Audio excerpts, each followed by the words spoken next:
चलें जी, क्या हाल है आप लोगों के? लेके आए रसीदें? लेके आए? चलो अपने पास रखें, हम डिस्कस करते हैं। कल हमने कुछ बेसिक्स चीज़ें डिस्कस की थी, जिसमें हमने देखा था कि सेल्स टैक्स बेसिकली है क्या, इनडायरेक्ट टैक्स क्या होता है कैसे नहीं है, सारा कुछ हमने डिस्कस आउट किया था। फिर हमने बात की थी कि इनपुट टैक्स क्या होता है, आउटपुट टैक्स क्या होता है, इसके बारे में भी हमने डिस्कस किया था। और हमने देखा था कि आउटपुट टैक्स किसे कहते हैं, क्या होता है, मतलब जब हमने गुड्स सेल की हैं, जो हम टैक्स रिसीव कर रहे हैं, वो मेरा क्या था, आउटपुट टैक्स था। या जो सर्विसेज आपने प्रोवाइड की हैं, रिसीव की हैं, जो आप कस्टमर से ले रहे हैं, वो क्या है, आउटपुट टैक्स है। मतलब आप जाते हैं रेस्टोरेंट पे खाना खाते हैं, वो जो आपसे टैक्स रिसीव कर रहे होते हैं वो क्या होता है, आउटपुट टैक्स कहलाता है। या जो हम गुड्स मैन्युफैक्चर कर रहे होते हैं और जो हम एफईडी वगैरह देते हैं, वो हमारा क्या होता है, आउटपुट टैक्स कहलाता है।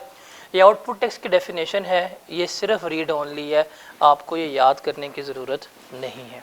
पेपर में कभी भी नहीं पूछेगा डिफाइन आउटपुट टैक्स, आपसे पेपर में वो नहीं पूछने लगा। फिर इसके साथ ही हमने सेकंड डेफिनेशन कौन सी पढ़ी थी, that was input tax. Input tax क्या होता है, जो हम पे कर रहे होते हैं। आपने गुड्स खरीदी, at a time of buying जो आपने टैक्स पे किया, वो क्या कहलाएगा, आपका इनपुट टैक्स।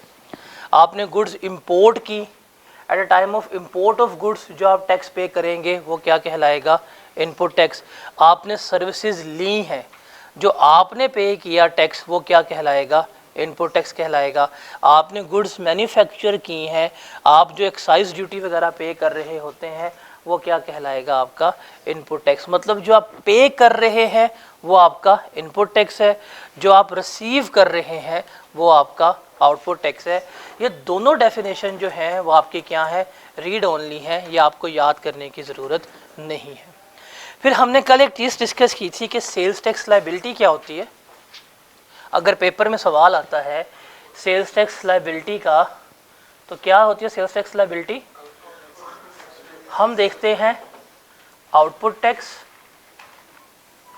इसमें से हम क्या लेस करवाते हैं, इनपुट टैक्स। मेरे पास क्या आता है, सेल्स टैक्स लायबिलिटी, कि यार ये अमाउंट है जो मैंने क्या करनी है, गवर्नमेंट को पे करनी है। तो हमने न्यूमेरिकल्स में यही चीज़ कैलकुलेट करना सीखनी है, साथ साथ हम न्यूमेरिकल्स के फॉर्मेट भी बनाएंगे।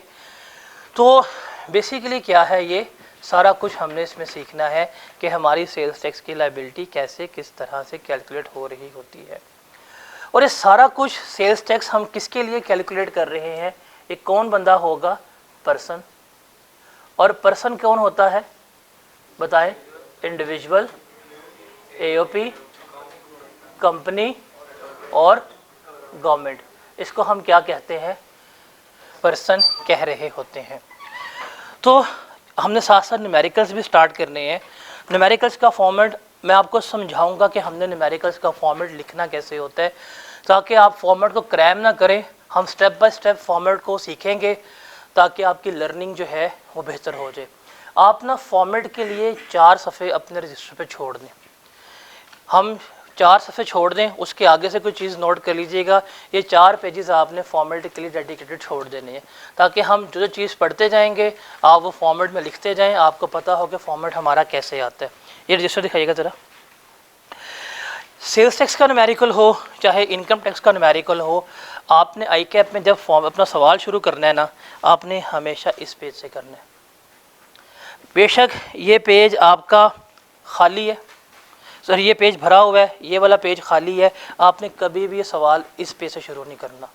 न्यूमेरिकल आपने किससे करना है, हमेशा ये वाले पेज से स्टार्ट करना है। ये चीज़ आपने याद रखनी है। इसकी रीजंस हैं, बिकॉज हमारा पूरा न्यूमेरिकल जो है वो 4 पेजेस के ऊपर हो जाएगा, इंक्लूडिंग वर्किंग। आपको समझ भी आ जाएगी और आपकी वर्किंग भी सिर्फ एक ही बनेगी, आपके लिए क्वेश्चन को हैंडल करना ईजी हो जाएगा। तो न्यूमेरिकल्स आपने हमेशा किस पेज से स्टार्ट करना है, जो आपकी नोटबुक का लेफ़्ट पेज होगा आपने इससे स्टार्ट करना है। तो अभी न्यूमेरिकल की हेडिंग दे दें फॉर्मेट की और 4 पेजेस छोड़ दें, 1, 2 और नेक्स्ट 2 छोड़ दें, बिकॉज जैसे जैसे हम कोई रूल कोई एडजस्टमेंट पढ़ते जाएंगे आपने वहाँ पे लिखते जाना है। तो न्यूमेरिकल्स के फॉर्मेट की बात करें तो हम क्या कैलकुलेट कर रहे हैं बेसिकली इसमें, सेल्स टैक्स लायबिलिटी। मतलब क्या है, हमने देखना है आउटपुट टैक्स, उसमें से हमने क्या लेस करवाना है, इनपुट टैक्स, और हमने पे करना है। तो हम ये किसके लिए कैलकुलेट करेंगे, पर्सन के लिए। जिस पर्सन के लिए कैलकुलेट करेंगे सबसे पहले हम क्या लिखते हैं, उस बंदे का नाम लिख रहे होंगे। कोई ABC कंपनी होगी, कोई XYZ पर्सन होगा, कोई दुकानदार होगा, कोई मैन्युफैक्चरर होगा, फिर उसका नाम आ जाएगा। फिर यहाँ पे एक वर्ड लिखा हुआ है टैक्स पीरियड। क्या लिखा हुआ है, टैक्स पीरियड।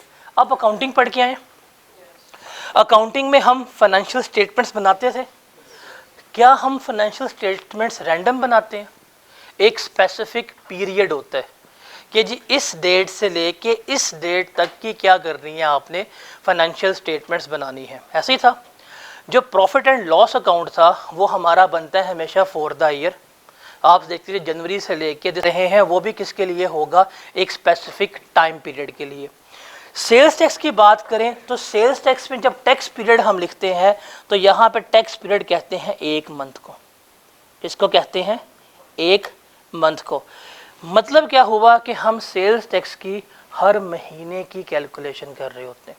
अगर लिखा हुआ है टैक्स पीरियड फरवरी 2024, इसका मतलब क्या है कि सिर्फ किसकी बात हो रही है, फरवरी की, कि फरवरी में कितना हमने आउटपुट टैक्स लिया, कितना इनपुट टैक्स पे किया, उसकी बात होगी।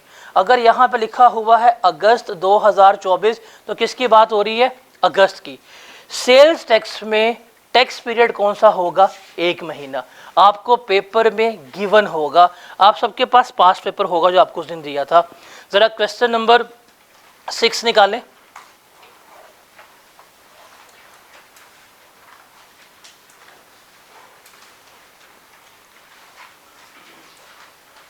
क्वेश्चन नंबर 6 निकालें।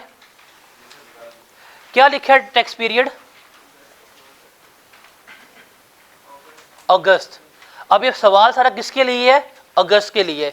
तो सेल्स टैक्स जो हम कैलकुलेट करते हैं वो किसके लिए करते हैं, हमेशा एक टैक्स पीरियड के लिए। And tax period is equal to 1 month. Change भी हो सकता है बट वो डिपेंड करता है केस टू केस। FBR किसी को कोई और टाइम पीरियड भी अलाउ कर सकता है, बट नॉर्मली क्या है, 1 मंथ। इसका मतलब हम सारा कुछ किसके लिए कैलकुलेट करेंगे, 1 महीने के लिए। अब ये जो सेल्स टैक्स लायबिलिटी कैलकुलेट की जा रही है ना, ये सारा कुछ ये किसके लिए है, पर्सन के लिए। क्या हर पर्सन के लिए है, द आंसर इज नो। ये सिर्फ किस पर्सन के लिए है, जो रजिस्टर्ड पर्सन होगा। कौन होगा, रजिस्टर्ड पर्सन होगा, उसके लिए। आपने एक चीज़ गौर की है, आपकी गली मोहल्लों में छोटे मोटे दुकानदार बैठे हुए हैं, आप इनके पास जाते हैं, कोई चीज़ खरीदते हैं, ये कभी भी आपको बिल नहीं देते। अगर बिल दे भी दें उसके ऊपर कभी भी GST की अमाउंट नहीं लिखी होती, ऐसा है। लेकिन वही चीज़ आप जाके अगर मेट्रो से लेंगे, आप कारफूर से लेंगे, आप अल-फतेह से लेंगे, वो लिखा होगा भाई ये चीज़ इतने की है, इसके ऊपर इतना GST है, इतना बिल आपने पे करना। ऐसा है कि नहीं, क्यों? गली महल्ले का दुकानदार क्यों नहीं करता, वो क्यों करता है? द रीज़न इज़ डैट कि वो दुकानदार कौन होते हैं, सेल्स टैक्स में रजिस्टर्ड होते हैं। कौन होते हैं, सेल्स टैक्स में रजिस्टर्ड होते हैं। और जो हमारे गली महल्ले के दुकानदार हैं ये रजिस्टर्ड नहीं होते। तो रिमेंबर, जो बंदा रजिस्टर्ड नहीं है ना, वो कभी भी आपसे सेल्स टैक्स नहीं ले सकता, कभी भी सेल्स टैक्स नहीं ले सकता। और रजिस्टर्ड होने का मतलब क्या है कि आप FBR के पास जाएंगे, आप वहाँ पे जाके अप्लाई करेंगे। क्या प्रोसेस है आगे डिस्कस करते हैं जाके रजिस्ट्रेशन का। अब अपने रेलेवेंट डॉक्यूमेंट सबमिट करेंगे कि जी मेरे बिज़नेस के टाइप ये है, मैं मैन्युफैक्चरर हूँ, मैं डिस्ट्रीब्यूटर हूँ, मैं होलसेलर हूँ, मैं रिटेलर हूँ, ये जी मेरे बिज़नेस के टाइप है, ये मेरे बिज़नेस का एड्रेस है, यहाँ मेरी फैक्ट्री लगी हुई है, यहाँ मेरी दुकान है, यहाँ मेरे प्रेमिसेस है, वो बताएंगे। फिर प्रेमिसेस की तस्वीरें खींच के देंगे। आप क्या करेंगे, प्रेमिसेस की तस्वीरें खींच के अपलोड करेंगे, वो GPS टैग्ड फोटोग्राफ होंगी। फिर बिजली कौन सी इस्तेमाल कर रहे हो उसके मीटर का आपको पता होगा, रेफरेंस नंबर होता है, कंज्यूमर नंबर होता है, आप वो ऐड करेंगे।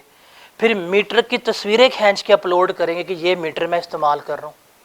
फिर कौन सा बैंक अकाउंट इस्तेमाल कर रहे हैं, जाएंगे बैंक से ऑफिशियल लेटर लेंगे और वो लेटर सबमिट करेंगे कि ये मैं कर रहा हूँ। तो आप तमाम जब डॉक्यूमेंट सबमिट करेंगे ना, तो सबमिट करने के बाद वो क्या करेगा, आपको रजिस्टर्ड कर देगा। रजिस्टर्ड करके वो आपको एक सर्टिफिकेट इशू कर देगा जिसे हम कहते हैं sales tax registration certificate.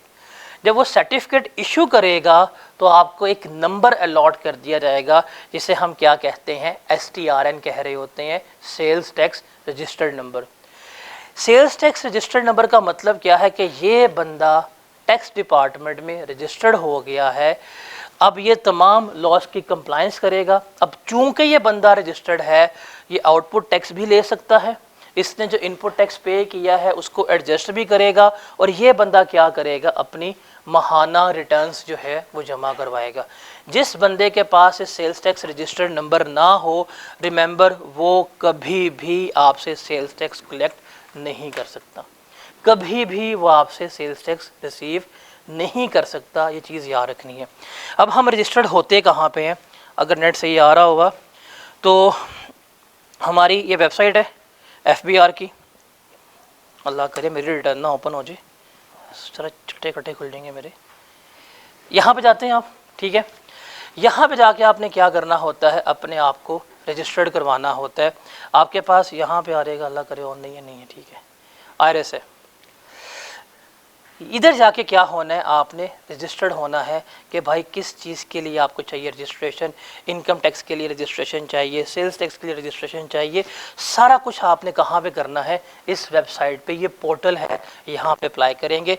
Income tax के सारे मामलात जो है मैं आपको कैफ़ में सिखा दूंगा। मतलब कैफ़ में आप इतने कैपेबल हो जाते हैं कि आप 300-300 रुपये लेकर रिटर्न फाइल कर सकते हैं, सस्ते ही होते हैं। कहाँ हम 7,500 लेते हैं, आप 300 लेते हैं, क्यों?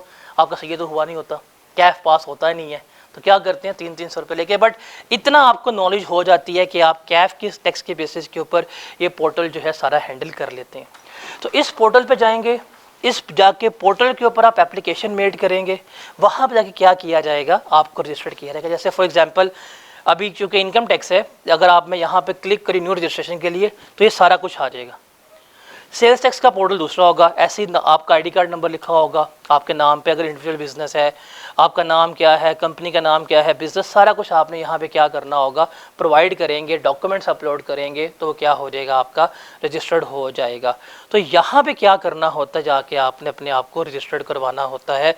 आप रजिस्टर्ड करवाएंगे तो आपको क्या मिलेगा, आपको आपके डॉक्यूमेंट्स जो हैं वो इशू हो जाएंगे। अब कोई रसीद है आपके पास, मैंने कल कहा था कि रसीद लेके आइएगा, मैंने इसमें रसीद अटैच की थी बट मेरी फाइल करप्ट हो गई है, वरना आपको मैं इनवॉइस जो है शो करता। किसी के पास कोई रसीद पड़ी है, दिखाएं ज़रा। जो किसी का पर्सनल ना हो ना, वो गोल्ड लीफ लिखा हो बेचारे का, तो फिर क्या होगा। नहीं, इसके ऊपर STRN नंबर ही नहीं है, इससे तुमसे सेल टैक्स लिया है, चोर का बच्चा है, पकड़ा दो इसको। मजाक के अलावा जिसके ऊपर STRN नंबर नहीं है वो चोरी करता है, इसको पकड़ा दें।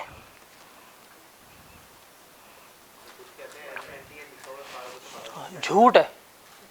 अगर किसी आपके सेलर के पास उसकी इस रसीद के ऊपर सेल्स टैक्स रजिस्ट्रेशन नंबर नहीं लिखा, उसने आप सेल टैक्स ले लिया, कंप्लेन कर दो, इनाम मिलेगा आपको, बिकॉज वो टैक्स चोरी कर रहे हैं। डिपेंड करता है कितनी चोरी पकड़वाते हो। 2 नंबर स्लिप है, इसके पास भी STRN नहीं है, कंप्लेन कर सकते हो। और बताओ कोई है यार, कोई लीगल काम भी करते हो? नहीं, ये कॉलेज इसमें आते हैं, सर्विसेज है, ये कौन सी दिखाना यार जरा, sales tax registration number STRN। जैसे ये देखा, ये रजिस्टर्ड है सेल्स टैक्स में। अभी आप सबको इनवॉइस सर्कुलेट करता हूँ, देखें। अब ये जो कोई डीलर है गया होगा, ये इससे जाके FBR में अप्लाई किया होगा। FBR में तमाम डॉक्यूमेंट्स के भाई मैं ये डीलर हूँ, ये मेरी मार्केट है, ये मैंने काम करना है। जब उसने सारे डॉक्यूमेंट्स अप्लाई कर दिए होंगे, फिर उसे क्या किया गया होगा, ये उसका sales tax registration number issue कर दिया जाएगा। जब आपको STRN नंबर इशू होता है तो आपके लिए लाजमी है अब अपनी इनवॉइस पे क्या करेंगे, पब्लिश करेंगे। क्यों? अब आप अलाउ हैं, आप क्या कर सकते हैं, आउटपुट टैक्स ले सकते हैं और इनपुट टैक्स लेस करवा सकते हैं। तो ये सारा कौन करेगा, रजिस्टर्ड पर्सन करेगा। ये रजिस्टर्ड पर्सन की डेफिनेशन भी रीड ओनली है, हाईलाइट कर लो इसको भी, ये भी क्या है, रीड ओनली है। आप इस इनवॉइस को देख सकते हैं, अगर देखनी हो तो ये तो पड़ी हुई है, आपको चलेगा पता कि STRN नंबर क्या होता है। तो जिस इनवॉइस के ऊपर STRN नंबर नहीं लिखा हुआ, अगर वो आपसे टैक्स ले लेगा, वो टैक्स नहीं ले रहा, वो 2 नंबर ही कर रहा है आपके साथ। क्या FBR का नंबर होता है, वहाँ पे इनवॉइस नंबर सेंड करो, अगर मैसेज आ गया तस्दीक का तो इनवॉइस ठीक है, अदरवाइज इनवॉइस गलत है। 1 रुपया कटता है मैसेज करने का। NTN होता है आपके इनकम टैक्स के लिए, STRN है स्पेसिफिकली सेल्स टैक्स के लिए। हर वो बंदा जिसके पास NTN है, लाजमी नहीं है उसके पास STRN भी हो। मेरा NTN है, आप सबका NTN बना हुआ है, आप सबका। पाकिस्तान में हर बंदा जिसका ID कार्ड नंबर है, उसका ID कार्ड नंबर उसका NTN होता है। ID कार्ड नंबर आपका क्या है, NTN है। NTN का मतलब है कि भाई आपका ये नेशनल टैक्स पेयर नंबर है, आपका ये कोड है, कल को आपने रिटर्न्स फाइल करनी हो, आप अपने इनकम के मामलात इसके ज़रिए डील करेंगे। लेकिन सेल्स टैक्स के मामलात के लिए NTN नहीं चाहिए, उसके लिए क्या चाहिए आपको, STRN, sales tax registration number. किसको मिलेगा, जो जाके अप्लाई करेगा। मुझे नहीं मिल सकता, आपको नहीं मिल सकता। मेरे पास NTN नंबर है, मैं टैक्स पे करता हूँ, लेकिन मैं कभी भी सेल्स टैक्स नहीं ले सकता। कौन लेगा, जो अप्लाई करेगा, जिसको ये रजिस्टर्ड करेंगे, रजिस्टर्ड करने के बाद उसको सर्टिफिकेट इशू करेंगे, जो अपने बिजनेस में डिस्प्ले करता है। आप अभी गौर कीजिएगा, अब आप केक्स एंड बेक्स वगैरह जाएं या गौर में जाएं, जहाँ का कंप्यूटर लगा होता है ना, इन्होंने कंप्यूटर के ऊपर डिस्प्ले किया हुआ अपना STRN सर्टिफिकेट इन्होंने लगाया होता है कि कोई भी आए वेरीफाई कर सकता है कि भाई हम रजिस्टर्ड हैं, हमारे पास सर्टिफिकेट है। इवन जो रेस्टोरेंट्स वगैरह होते हैं, आपने देखा होगा, ये आपसे टैक्स चार्ज करते हैं, इनके बिल्स के ऊपर STRN लिखा नहीं होता। पकड़ लें इनको, पकड़ लें इनको, उन्हें कि STRN नंबर दो, है ठीक है टैक्स देंगे, अगर नहीं है, ये PRA का नंबर है, कॉल कर रहे हैं, हम भी इधर बैठे, तुम भी यहाँ बैठे, आपकी इनवॉइस भी रिवाइज करेगा, आपको डिस्काउंट भी देगा, घर भी छोड़ के आएगा, वो खाना भी फ्री में, मैंने किया, मैंने खाया हुआ है। अपनी एग्जाम्पल बताता हूँ, ये है आपका चरसी, देखा ये जो अकबर चौक के ऊपर है, तो इसकी इनवॉइस के ऊपर STRN नंबर नहीं था, तो भाई साहब ने कुछ 750 का डाल दिया सेल्स टैक्स। मैंने कहा ठीक है, मैं तो पे करूँगा, तो मैंने पे करना भी है, बस मुझे इनवॉइस के ऊपर शो कर दें कि आपके पास आपका STRN है क्या पे। अब उनका या मैनेजर, सर आपको नहीं पता NTN ही STRN होता है। मैंने कहा अच्छा, सही कह रहा है। अच्छा, वो बोलता गया, मैं था, मेरा दोस्त ज़िशान था। अब ज़िशान जो है वो आया हुआ था मस्कत से, और वो मैनेजर है EY का। कहता सही कह रहा है यार, सही कह रहा है, हमें तो पता ही ना। कहता आपको बताए, हमें वो गाइड कर रहा है, NTN का नंबर यही होता है, ये वो। जब कर लिया ना, फिर हमने कहा आपको कॉल आई है, एक आ गई है, उसे कॉल कराई, सर आप हैं कौन। जब बताया, सर वो माजरत कर ले, नहीं है ये वो, प्रॉपर इसकी माजरत हुई। हमारा जो बिल बना था उसने 60% ऑफ किया, इनवॉइस टैक्स भी काटा। तो ये रेस्टोरेंट्स वाले करते हैं, इसलिए आपको चूंकि आप बता रहा हूँ, आप कहीं पे भी शॉपिंग करने जाएं, आपने इनवॉइस पकड़नी है। अगर उस वैसे इस इनवॉइस के ऊपर GST चार्ज किया गया है, देखें भाई क्या इसके ऊपर STRN नंबर है कि नहीं है। और सेकेंडली, इन इनवॉइस के ऊपर बार कोड भी लगा होता है, QR कोड, इसे स्कैन कर लें, चल जाएगा पता कि इनवॉइस वेरीफाइबल है कि नहीं। अगर ये बार कोड स्कैन ना हुआ, इनवॉइस 2 नंबर है, आप इसका मैसेज भी भेज सकते हैं, तो चल जाएगा पता। तो ये इनवॉइस कौन इशू कर सकते हैं, जिसके पास सेल्स टैक्स रजिस्ट्रेशन नंबर हो। और वो कैसे मिलेगा, रजिस्टर्ड पर्सन को। और रजिस्टर्ड कैसे होना है, आगे जाके हम पढ़ लेंगे। तो हु इज़ रजिस्टर्ड पर्सन, जो सेल्स टैक्स में क्या हुआ है, रजिस्टर्ड हो गया है, वो सारा क्या काम करेगा, वो ये सारा काम कर रहा होगा सेल्स टैक्स का, कि भाईजान ये आउटपुट टैक्स है, ये इनपुट टैक्स है, और ये मेरी लाइबिलिटी जो है वो बन रही है।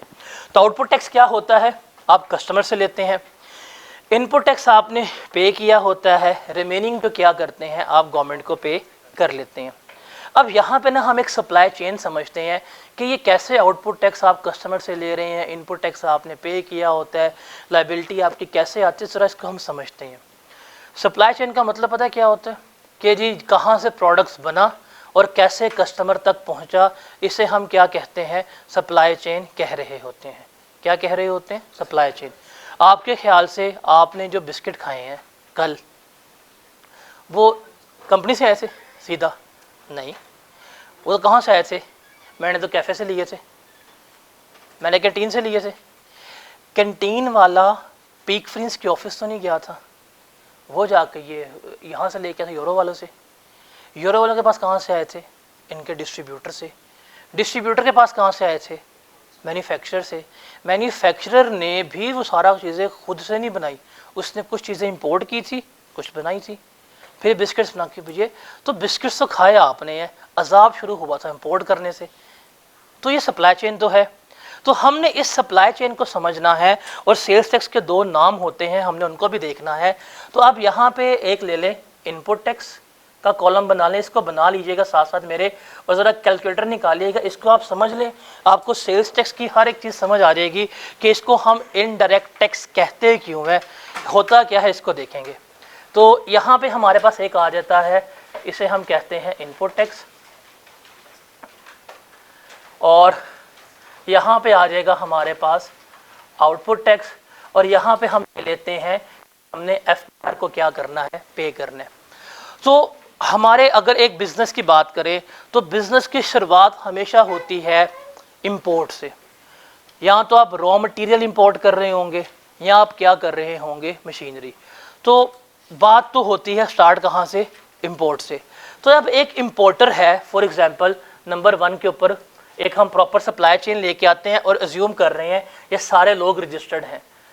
सबसे पहले सप्लाई चेन में कौन सा बंदा आएगा, इंपोर्टर।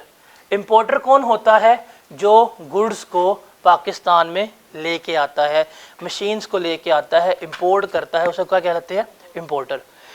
अब जब इंपोर्टर कोई भी गुड्स इंपोर्ट करेगा, तो जब ये इंपोर्ट करेगा, ये नहीं है गुड्स उठा के ले आए फौरन, गवर्नमेंट क्या लेती है, टैक्स लेती है। फॉर एग्जाम्पल इसने गुड्स इंपोर्ट की 10,000 रुपये की, कितने की, 10,000 की। जैसे ही इसका सामान पहुंचा होगा पाकिस्तान में, कौन आ जाएगा, FBR वाले कहेंगे भाई साहब टैक्स पे करो, सामान ले जाओ, नहीं पे करोगे सामान नहीं देंगे। तो क्या करेगा, वो टैक्स पे करेगा। हमारा सेल टैक्स का रेट है 18%, इसके ऊपर 18% लगाएं, कितना आता है जवाब, 1800। इसने कितना पे किया गवर्नमेंट को, अब ये इसने पे किया है इंपोर्टर ने, जो आप पे करते हैं वो क्या होता है आपका, इनपुट टैक्स। इसने ये 1800 किसको पे कर दिया, FBR को, हुकूमत को पे कर दिया। ओके, अब जाहिर सी बात है इसने सामान मंगवाया है, इंपोर्ट किया है, आगे बेचेगा। आगे किसको बेचेगा, मैन्युफैक्चरर को, कि भाई ये लो रॉ मटेरियल। फॉर एग्जांपल अगर ये मार्कर बनना है, तो ये मार्कर एक कोई और कंपनी बना रही है, ये मार्कर बनना है प्लास्टिक ग्रेन्यूल से, जो इसका रॉ मटेरियल है वो कोई और मंगवा के देगा। तो जिसने रॉ मटेरियल मंगवाया होगा वो किसको बेचेगा आगे जाके, मैन्युफैक्चरर को। तो ये किसको बेचेगा आगे, मैन्युफैक्चरर को। किसको बेचेगा, मैन्युफैक्चरर को। अब फॉर एग्जांपल इससे 10,000 रुपये का सामान मंगवाया है, ये कितने का बेचेगा, कि 10 का बेचेगा, जाहिर सी बात है प्रॉफिट के ऊपर बेचेगा, जाहिर सी बात है ना। तो फॉर एग्जांपल ये इंपोर्टर जो है सामान मंगवाता है और कितने का बेचता है, मैन्युफैक्चरर को 15,000 का, ऐसे ही होगा। अब जब मैन्युफैक्चरर को 15,000 का सामान बेचा जाएगा, तो ये क्या भेजेगा, मैन्युफैक्चरर को इनवॉइस भेजेगा। जैसे आपके पास इनवॉइस थी, लिखा होगा कि भाई साहब ये सामान है, ये इसकी क्वांटिटी है, ये रेट है, ये आ जाएगी 15,000 इसकी अमाउंट है। कहेगा बस, कहेगा सब्र करो, 15,000 ये 18% GST लगवाएगा, कितना बनता है टैक्स, कितना 4700 लिखेगा,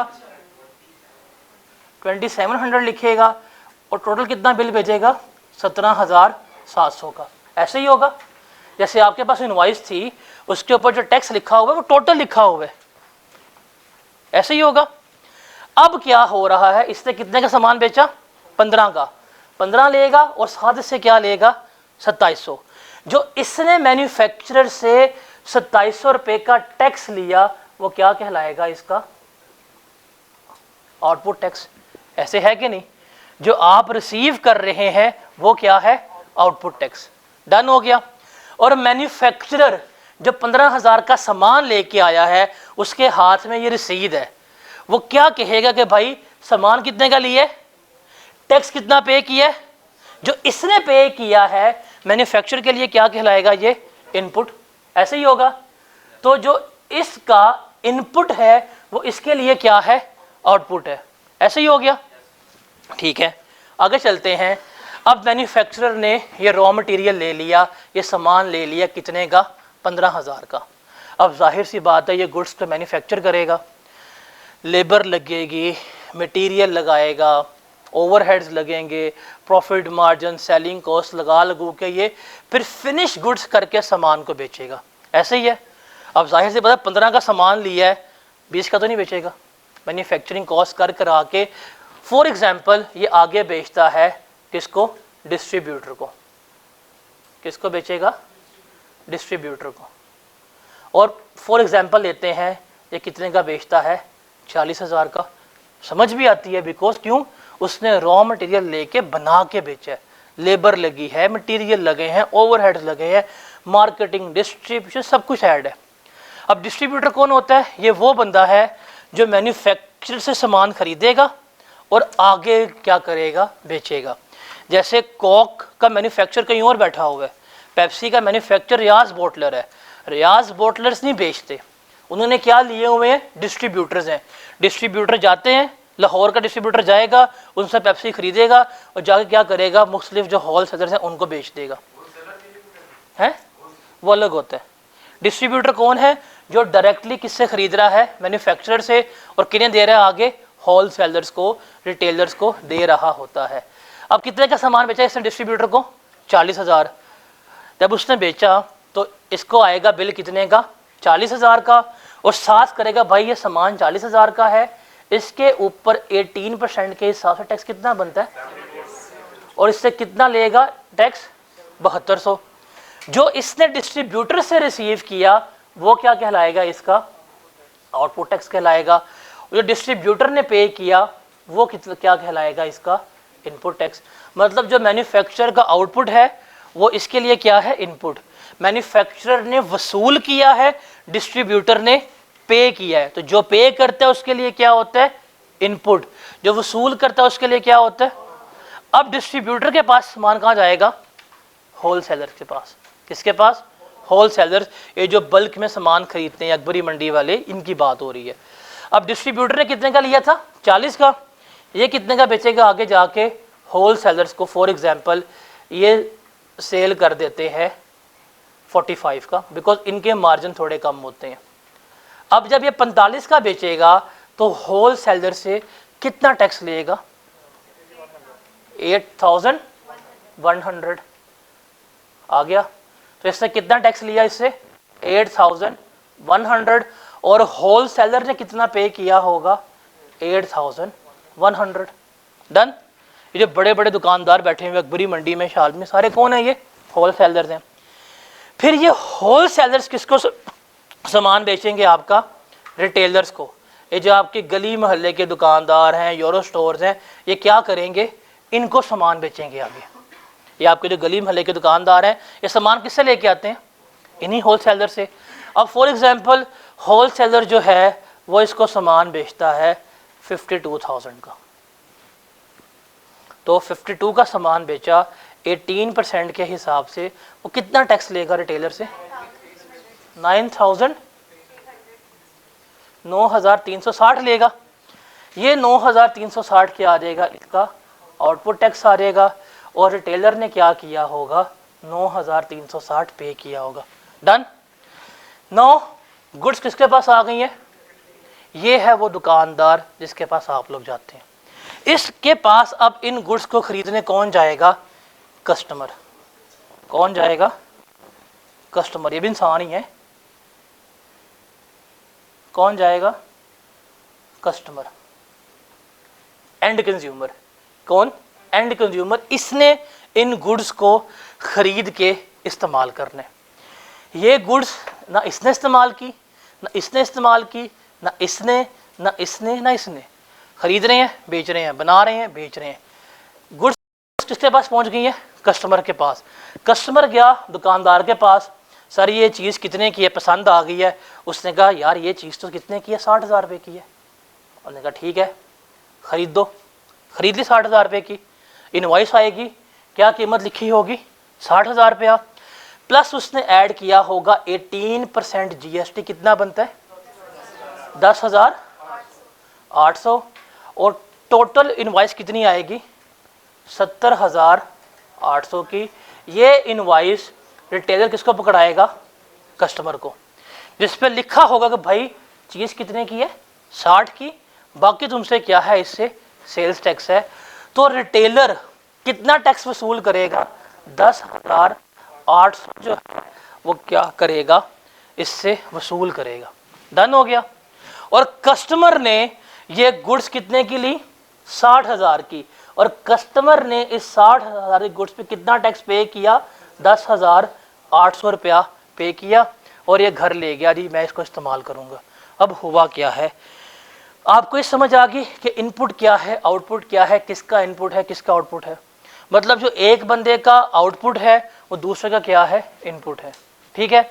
जो पे कर रहा है उसके लिए क्या है? इनपुट है। जो वसूल कर रहा है उसके लिए क्या है? आउटपुट है। यहां तक कहानी ठीक है। अब इस कस्टमर को जरा भूलें और जरा ऊपर आए, इंपोर्टर से लेके रिटेलर तक, ये हर बंदा एक दूसरे से टैक्स ले भी रहा है और आगे टैक्स बेच भी रहा है। इनकी जेब के ऊपर कोई बर्डन आएगा? The answer is no. क्यों? अब देखें, इंपोर्टर ने 10,000 रुपये की गुड्स खरीदी, टैक्स कितना पे किया? 18% के हिसाब से 1,800 रुपया। इसने पे किसको कर दिया? गवर्नमेंट को पे कर दिया।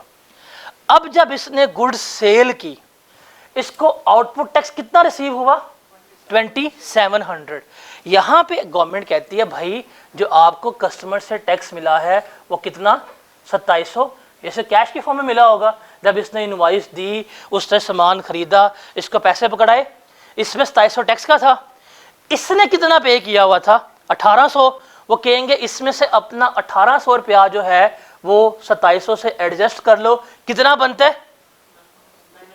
900। वो कहेंगे रिमेनिंग बचता है 900 रुपया, वो हमें क्या कर दो? पे कर दो। तो भाई उसने जो 1800 पे किया था उसने इस 2700 में से एडजस्ट करके रिमेनिंग गवर्नमेंट को पे कर दिया। क्या इस इंपोर्टर की जेब से 1 रुपया भी गया है? जो गया वापस मिल गए। इससे कोई बर्डन फील हुआ? नहीं। अब आते हैं हम किसके ऊपर? मैन्युफैक्चरर। मैन्युफैक्चरर ने कितने पे किए? ये इसके लिए क्या हुआ? Input tax. इसने आगे जब बेचा कितने वसूल किए? 7200। ठीक है, ये 7200 मिले थे। ये 7200 इसके लिए क्या था? आउटपुट टैक्स था। ये क्या कहते हैं, जो आपका आउटपुट टैक्स मिला है, इस 7200 में से तुमने कितने पे किए थे हमें? 2700। वो साइड पे कर लो। रिमेनिंग कितने बनते हैं? 4,500 इसने क्या कर दिया? रिमेनिंग गवर्नमेंट को पे कर दिया। क्या इस मैन्युफैक्चरर की जेब पे कोई असर पड़ा? ये कितना बनता है? टोटल 2700 बनता है, सही है ना? ठीक है। अब डिस्ट्रीब्यूटर कितना टैक्स पे करके लाया था? 7200 का। ये कहेगा जी मैं तो बड़ा टैक्स पे किया, कोई पे नहीं किया। इससे 7200 पे किया था। जब इसने आगे बेचा होलसेलर को कितना टैक्स लिया? 8100। तो ये क्या करेगा? इस 8100 में से जो इसने 7200 पे किया है लेस करवा देगा। सारे पैसे एडजस्ट हो गए इसके। एक्स्ट्रा कितने पैसे इसके पास थे? 900 रुपया। वो क्या कर देगा? इसको पे कर देगा। डन हो गया। अब इसने कितना पे किया था? 9,360 वसूल किया। 9,360 में से कितना एडजस्ट करवाएगा ये? 8100। रिमेनिंग कितना आता है? 1200। 1260 इसके पास एक्स्ट्रा था, इसने क्या कर दिया? गवर्नमेंट को पे कर दिया। अब रिटेलर कितना टैक्स पे करके आया था? 9,360। आपको यही कहानी करेगा भाई सामान बहुत महंगा है, देखिए मैंने भी इतने का लिया था, मैंने इतने का टैक्स पे किया, मुझे भी नुकसान हो रहा है, आपको इतने का बेच रहा हूँ। वो क्या करेगा? आपसे कितना टैक्स लेगा? 10,800 से। उसने आपसे कितना टैक्स लिया? 10,800। इसने कितना पे किया हुआ था? 9,360। इस 10,800 में से 9,360 आपने रख लेगा। रिमेनिंग कितना बचता है? 1400। ये किसे पे कर देगा? गवर्नमेंट को पे कर देगा। अब आप देखें ये टोटल कितना बनता है? 2700, 4500, 900, 1260 और 1440। ये 10,800 बनना चाहिए। इतना ही आता है।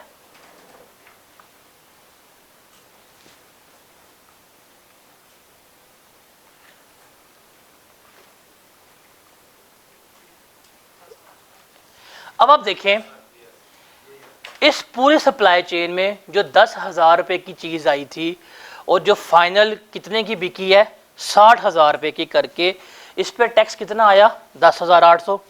गवर्नमेंट के पास सारा गया, लेकिन जो सारे बंदे हैं उन्होंने अपना टैक्स क्या किया है, एडजस्ट किया है। लेकिन जब कस्टमर तक बात गई है तो ये 10,800 सारे का सारा किसकी जेब से निकला है, कस्टमर की। रिटेलर ने भी अपना एडजस्ट करवाया, इसने भी एडजस्ट कर लिया, इसने भी एडजस्ट कर लिया, इसने भी एडजस्ट कर लिया, इसने भी एडजस्ट कर लिया।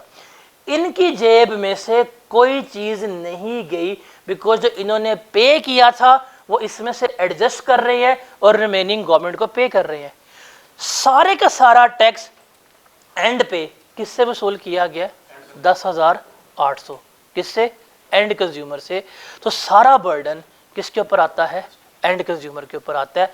अब ये एंड कंज्यूमर ने गुड्स ली, 10,800 पे किया, ये इस टैक्स को अब कहीं भी एडजस्ट नहीं कर सकता, बिकॉज इसने गुड्स क्या करनी है, इस्तेमाल करनी है, कंज्यूम करनी है। तो जो कंजम्पशन करता है सारे का सारा सेल्स टैक्स कौन करता है, वही इंसान पे करता है।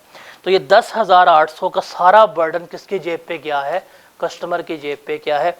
इसलिए इसे हम क्या कहते हैं, इनडायरेक्ट टैक्स कहते हैं। कस्टमर से ऊपर देखें, क्या किसी की भी जेब से 1 रुपया भी निकले, वो भी पे कर रहे, एडजस्ट कर रहे, उसको कोई फर्क नहीं गया। अभी पे किया 1800, महीने बाद एडजस्ट कर लिया। उसने अभी पे किया 8,000, महीने बाद एडजस्ट कर लिया।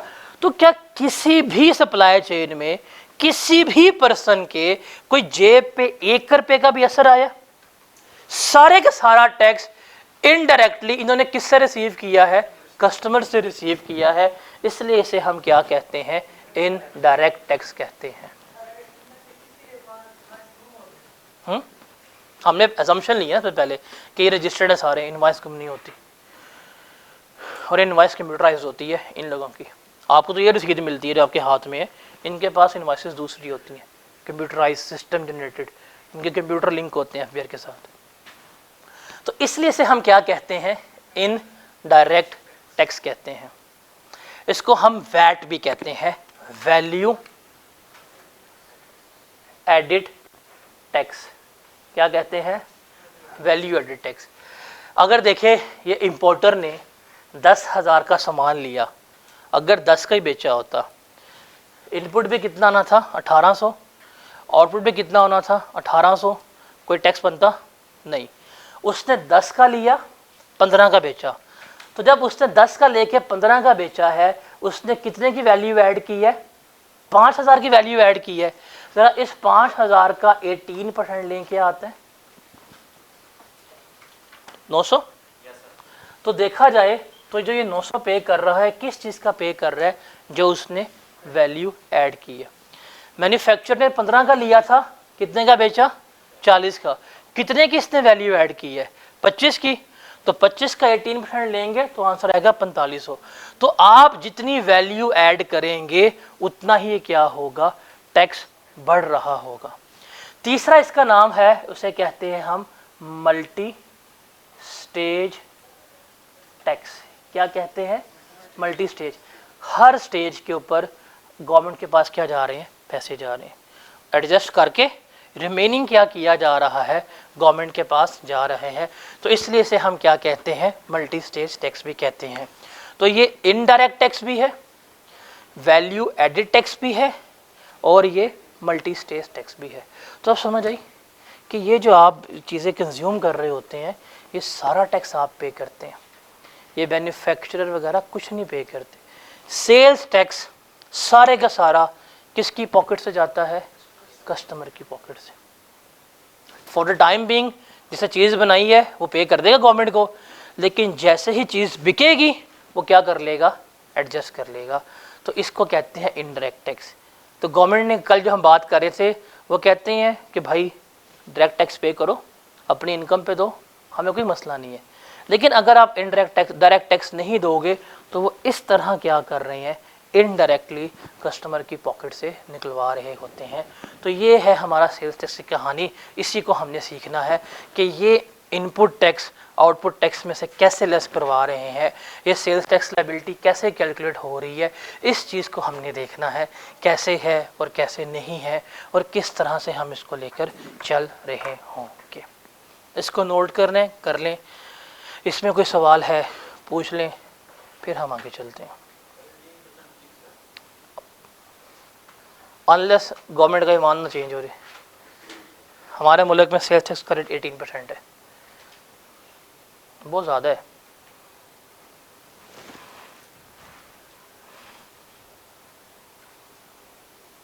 इसमें कोई सवाल, किसी का कोई कन्फ्यूजन है सप्लाई चेन में, आप पूछ सकते हैं, फिर हम आगे चलते हैं यहाँ से। Any question by anyone?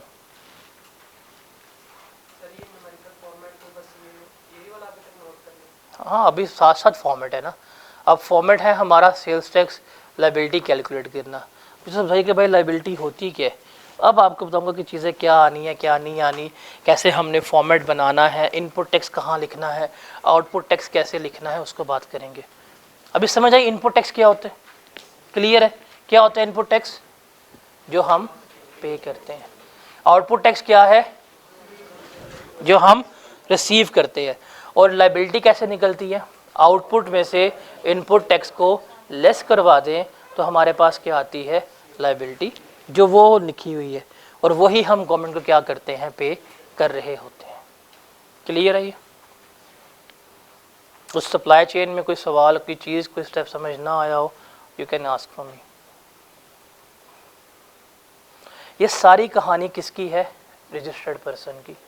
ये रजिस्टर्ड पर्सन ही आउटपुट टैक्स ले सकता है और रजिस्टर्ड पर्सन ही आउटपुट में से इनपुट एडजस्ट कर सकता है। अगर कोई बंदा रजिस्टर्ड नहीं है तो वो ये काम नहीं कर सकता। इसलिए आपके गली मोहल्ले के दुकानदार आपसे टैक्स लेते ही नहीं है, वो रजिस्टर्ड नहीं है। एक्स एंड बेक्स वाले लेंगे, गौरमे वाले लेंगे, कारफूर वाले लेंगे, क्यों? वो रजिस्टर्ड है। और जो रजिस्टर्ड होगा वो अपनी इनवॉइस के ऊपर मेंशन करेगा कि भाई ये मेरा सेल्स टैक्स रजिस्ट्रेशन नंबर है, यू कैन वेरीफाई इट, इसलिए मैं तुमसे क्या ले रहा हूँ? Output tax. और जो वो आपसे आउटपुट टैक्स लेगा उसमें से उसने जितना इनपुट टैक्स पे किया हुआ है वो लेस करवाएगा और रिमेनिंग क्या करेगा? गवर्नमेंट को पे कर रहा होगा। तो ये सारे किसके लिए होता है? रजिस्टर्ड पर्सन के लिए होता है।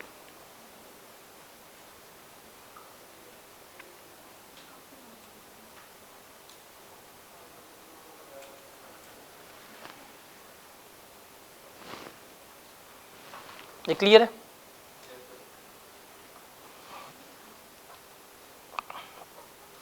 अब जरा वो पास पेपर निकालिएगा दोबारा, उसके जरा रिक्वायरमेंट पढ़ें, क्या रिक्वायरमेंट है।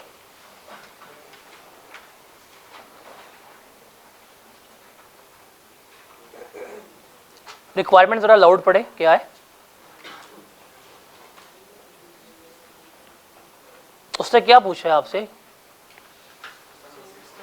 6 की रिक्वायरमेंट।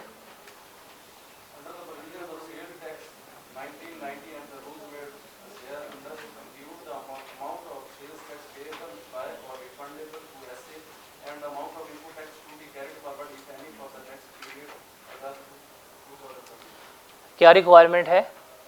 कि आपने सेल्स टैक्स के मुताबिक कंप्यूट करना है। कंप्यूट का मतलब क्या होता है? कैलकुलेट करना है। क्या? सेल्स टैक्स पेएबल या रिफंडेबल टू एसए, और पीरियड कौन सा है? अगस्त।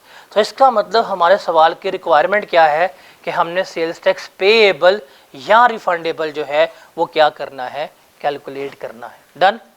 तो आप जिस पर्सन के लिए कैलकुलेट कर रहे हैं, लेफ्ट पेज पे आप उसका नाम लिखेंगे। जैसे इसका क्या नाम है? एसए, तो आप लिख लेंगे जी ये इसका नाम आ गया एसए। डन। टैक्स पीरियड क्या है? अगस्त 2024। आप यहाँ पे लिखेंगे कि ऐसे ही टैक्स पीरियड अगस्त 2024। डन। फिर आप ये लिखने के बाद आप यहाँ पे ये लिखेंगे कि भाई मैं क्या कैलकुलेट करने लगा हूँ, सेल्स टैक्स पेएबल या रिफंडेबल, ये लिखेंगे। वो लिखने के बाद फिर आपने क्या करना है? ये हेडिंग देनी है सेल्स टैक्स क्रेडिट्स की, और ब्रैकेट में लिखना है ये क्या है? Input tax. ये क्या है? Input tax. अब रिमेंबर, ये जो आपका लेफ्ट पेज है इस पे सारा आप क्या लिखेंगे, इनपुट टैक्स। क्या लिखेंगे, इनपुट टैक्स। जितना भी हमने इनपुट टैक्स पे किया होता है वो सारा हम कहाँ लिखेंगे, लेफ्ट पेज पे। जो राइट वाला पेज है उस पे सारा आप क्या लिखेंगे, आउटपुट टैक्स। आप खुद सोचे, एक दुकानदार है, क्या एक दुकानदार सिर्फ एक ही बंदे को सेल्स करेगा? मल्टीपल सेल्स होंगी, मल्टीपल लोगों को सेल्स की होंगी, मल्टीपल आउटपुट टैक्स होंगे। तो इसलिए सारे आउटपुट टैक्स कहाँ पे लिखने हैं आपने, राइट पेज पे। आपने जो सामान बेचा है क्या आपने एक ही बंदे से परचेज किया होगा? नहीं ना, मल्टीपल लोग होंगे। तो जितने इनपुट टैक्स हैं वो सारे कहाँ लिखने हैं आपने, लेफ्ट पेज पे। इसलिए ये कहाँ स्टार्ट करेंगे हम, लेफ्ट पेज पे। आपने बिजली के बिल के ऊपर इनपुट टैक्स पे किया होगा वो भी यहाँ लिखेंगे आप। सारे यहाँ पे क्या आएंगे, लेफ्ट पेज के ऊपर। अब यहाँ पे आपने 3 कॉलम्स बनाने हैं, वैल्यू का, रेट का और अमाउंट का। वैल्यू का, रेट का और अमाउंट का मतलब क्या है? फॉर एग्जाम्पल आप कहते हैं कि मैंने सामान परचेज किया था, परचेज फ्रॉम मिस्टर ए। कितने की गुड्स ली होंगी आपको पता होगा, आपके पास इनवॉइस होगी, आपके पास इनवॉइस इसी फॉर्मेट में होगी कि जी आपने सामान कितने का लिया था, 15,000 का। आप लिखेंगे क्या कि मेरी वैल्यू क्या थी सामान की, 15,000। रेट क्या है हमारा सेल टैक्स का, 18%। आप लगाएंगे टैक्स कितना आ जाएगा,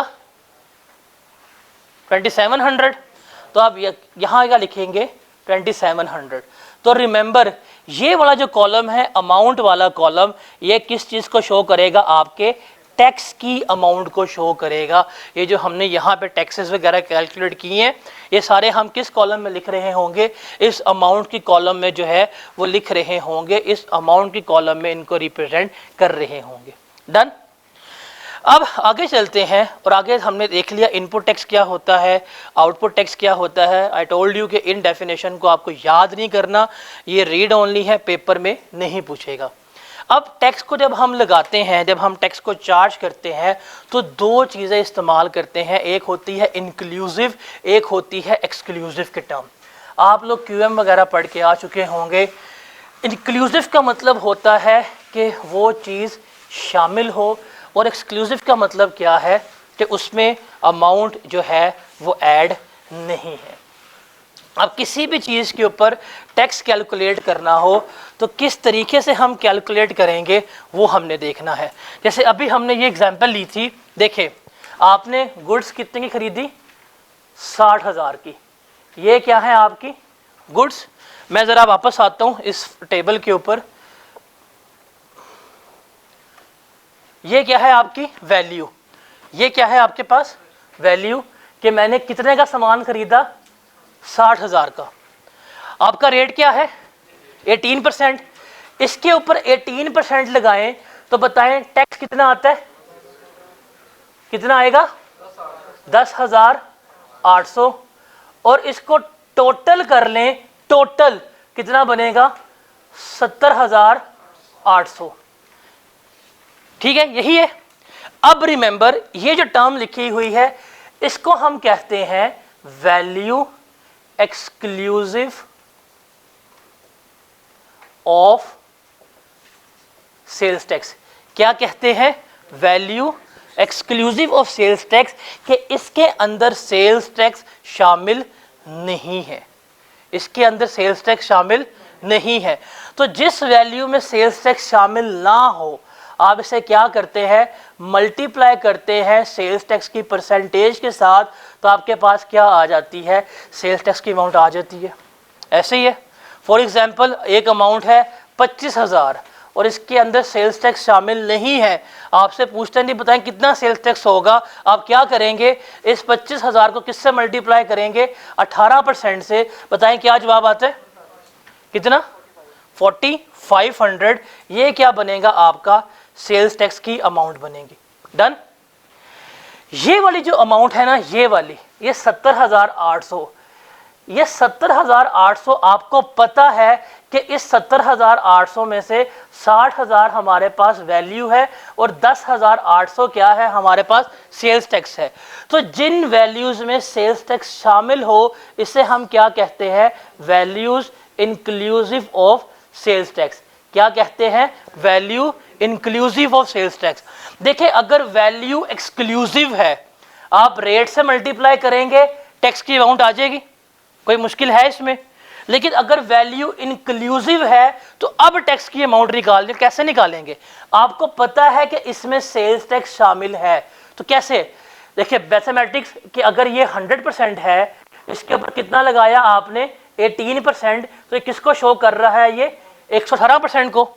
तो अगर आप इसको मैथमेटिकली सॉल्व करें, 60,800 को डिवाइड करें आप 1118 पे, मल्टीप्लाई करें 18 पे, तो आपके पास क्या टैक्स नहीं आ जाएगा, ये 10,800 क्या बनता है आपका टैक्स की अमाउंट बन रही है। तो अगर value inclusive of sales tax हो तो हम इस तरह से क्या करते हैं, टैक्स की अमाउंट निकालते हैं। फॉर एग्जाम्पल आपके पास अमाउंट है 45,000 रुपया और वो कहता है ये 45,000 इंक्लूसिव ऑफ सेल्स टैक्स है। क्या मतलब, इस 45,000 में सेल्स टैक्स की अमाउंट शामिल है। बताएं कितना सेल्स टैक्स होगा। तो इसमें चूंकि सेल्स टैक्स की अमाउंट शामिल है, ये किस परसेंटेज को शो कर रही है, 118% को। तो आप क्या करेंगे, इस 45,000 को डिवाइड करेंगे 118 पे, मल्टीप्लाई करेंगे 18 से, बताएं कितना टैक्स आता है, 6864।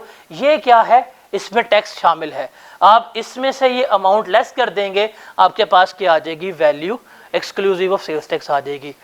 हमारे कैफ लेवल में 99.9% जो न्यूमेरिकल्स हैं, जो कैलकुलेशन है, वो हमारी एक्सक्लूसिव ऑफ सेल्स टैक्स की हैं। किसकी हैं, एक्सक्लूसिव ऑफ सेल्स टैक्स की।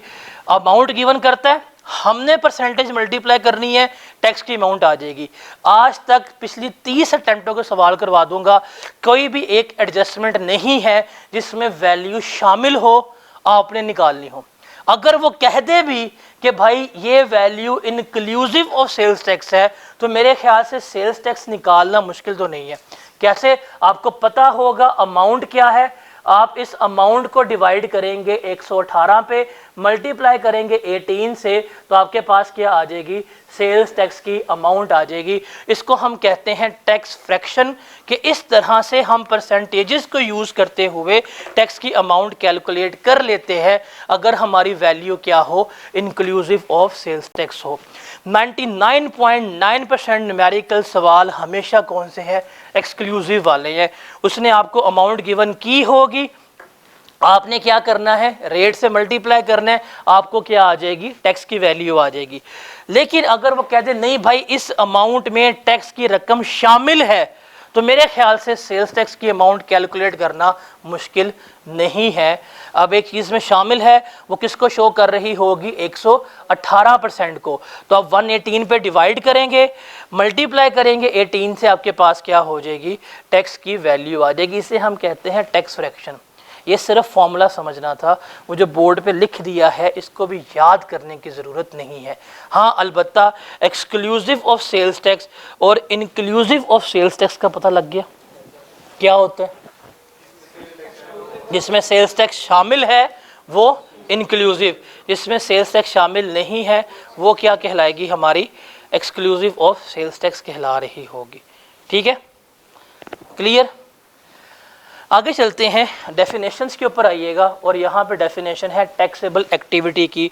इसको ज़रा ओपन कर लें और इसके रेफरेंस के लिए लिख लें स्प्रिंग 24। स्प्रिंग 24 में इस डेफिनेशन में से 6 नंबर का केस सिनेरियो आया है टैक्सेबल एक्टिविटी के डेफिनेशन। तो इसलिए आपको ये क्या करनी पड़ेगी, इसको आपको समझना पड़ेगा, ये कंसेप्चुअली इम्पॉर्टेंट है। इसमें से स्प्रिंग 2024 में केस सिनेरियो आया है कि टैक्सेबल एक्टिविटी क्या होती है। देखिए एक चीज़ तो हमें लग गई पता कि भाई गवर्नमेंट जो है वो हर चीज़ पे सेल टैक्स लगा रही है, ऐसे ही है। लेकिन हर चीज़ पे सेल्स टैक्स नहीं लगता। सेल्स टैक्स या टैक्स हमेशा उस चीज़ पे लगेगा जो आपकी टैक्सेबल एक्टिविटी है। देखिए हर एक्टिविटी टैक्सेबल नहीं है। जस्ट टेक एन एग्जांपल, आप चैरिटी करते हैं, आप जाके मस्जिद में पंखा लगवा देते हैं, एक मैं जाके मस्जिद में पंखा लगवाता हूँ, एक पंखे वाले जाके मस्जिद में पंखा लगवाते हैं।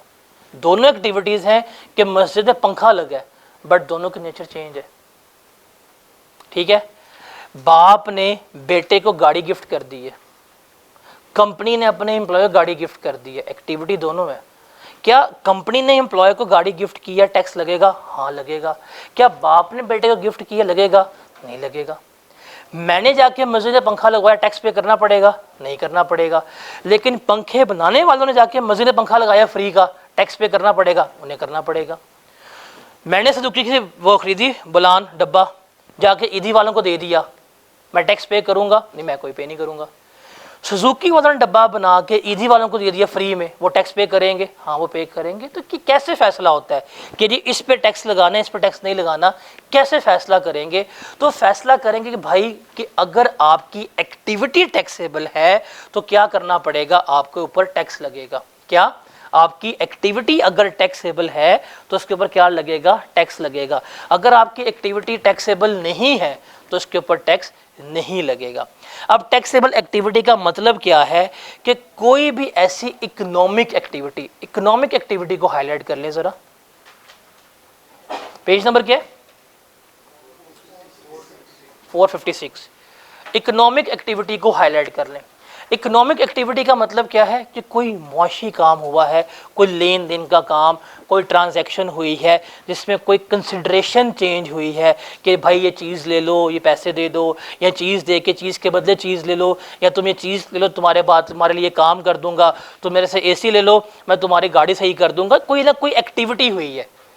अब आगे लिखा हुआ है चाहे वो प्रॉफिट के लिए है, चाहे वो नॉट फॉर प्रॉफिट के लिए। मतलब प्रॉफिटेबल एक्टिविटी भी हो सकती है, चैरिटेबल एक्टिविटी भी हो सकती है। और इसमें क्या कुछ शामिल होगा ये हमने देखना है कि टैक्सेबल एक्टिविटी का मतलब क्या है। कोई भी एक्टिविटी, इकोनॉमिक एक्टिविटी जिसमें आपकी इकोनॉमिक्स इन्वॉल्व है, जिसमें आपकी कंसिडरेशन रिसीव हो रही है, कंसिडरेशन एक्सचेंज हो रही है, वो प्रॉफिटेबल भी हो सकती है, वो नॉन प्रॉफिटेबल भी हो सकती है। और इसमें क्या कुछ शामिल है, ये 4 पॉइंट कि अगर ये काम कर रहे हो तो ये क्या कहलाएंगे आपके टैक्सेबल एक्टिविटी। पहला है an activity carried on in the form of business, trade और मैन्युफैक्चर। क्या मतलब है कि कोई भी एक्टिविटी, कोई भी काम जो आप किस फॉर्म में कर रहे हैं, बिजनेस की फॉर्म में, कारोबार की फॉर्म में, ट्रेड की फॉर्म में, तजारत की फॉर्म में या मैन्युफैक्चरिंग की फॉर्म में कर रहे हैं, तो फिर वो क्या कहलाएगी, आपकी टैक्सेबल एक्टिविटी कहलाएगी। क्या कह रहा है कि कोई भी काम जो आप बीइंग अ बिजनेस कर रहे हैं, बीइंग अ कारोबार कर रहे हैं, तो वो आपके लिए क्या कहलाएगा, टैक्सेबल एक्टिविटी कहलाएगी। अब जरा यहां पे देखिएगा, ये जो गुजरात फैंस हैं इनका काम क्या है, क्या बिजनेस कर रहे हैं, पंखे बना के बेच रहे हैं, पंखे बना के बेच रहे हैं, बेचते हैं, पैसा लेते हैं। अगर यही गुजरात फैंस वाले पंखे बना के बेच भी रहे हैं, इनका क्या है, मैन्युफैक्चरर हैं, ये जाते हैं मस्जिद में और जाके फ्री में पंखे लगा के आ जाते हैं। भाई तुम्हारा काम ही यही है, तुम पंखे बना के बेच रहे हो, चाहे पैसे लेके पंखे लगाओ चाहे फ्री में लगाओ, तुम्हारी ये एक्टिविटी है, तुम्हारी ये मेन एक्टिविटी है। तो इनके लिए क्या काउंट होगी, ये टैक्सेबल एक्टिविटी काउंट होगी। बेशक इन्होंने मस्जिद में फ्री में पंखे लगाए हो, गवर्नमेंट क्या करेगी, टैक्स ले जाएगी कि भाई तुम्हारा काम क्या है, यही है।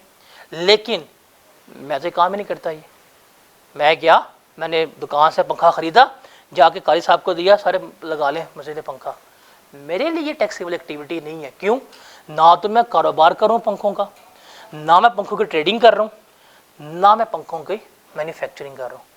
तो अगर मैं इस कारोबार में मुंसलिक नहीं हूँ तो मेरे लिए पंखा देना मस्जिद में is not a taxable activity.